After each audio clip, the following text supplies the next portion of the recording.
Man, 23, charged with murder of mother and son. A 23-year-old man has been charged with the murders of a mum and her son following a stabbing in Stourbridge, police have said. Westminster terror victim, getting stronger. A victim of the Westminster terror attack who lost her husband in the atrocity says she is getting stronger every day. EU sets out phased Brexit strategy.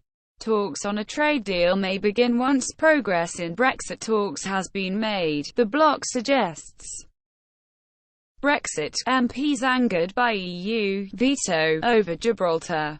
British sovereignty is non-negotiable, MPs say, as the EU suggests Spain has a say on future arrangements. A Brexit lesson from New Zealand. We became truly independent. No longer a colonial economy and more inclined to shake off the emotional and cultural vestiges of the colonial relationship. Quote, injury woe for Manchester United as Chris Smalling and Phil Jones suffer long-term injuries. Both defenders returned from international duty with knocks. EU offers pre-Brexit trade talks, tough on transition. Brussels. Reuters. The European Union is ready to talk to Britain on a future free trade deal before the two sides agree final terms on Brexit. Draft EU negotiating guidelines issued on Friday show.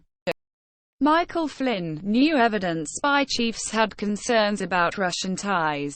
US and UK officials were troubled by Moscow contacts and encounter with woman linked to Russian spy agency records. US intelligence officials had serious concerns about Michael Flynn's appointment as the White House National Security Advisor because of his history of contacts with Moscow and his encounter with a woman who had trusted access to Russian spy agency records.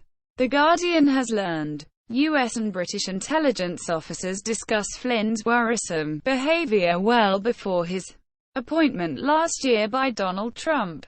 Multiple sources have said. Continue reading. Julian Assange waits for Ecuador's election to decide his future. Victory for opposition candidate Guillermo Lasso could mean the end of WikiLeaks founder's asylum in London embassy for Ecuador's 15 million inhabitants.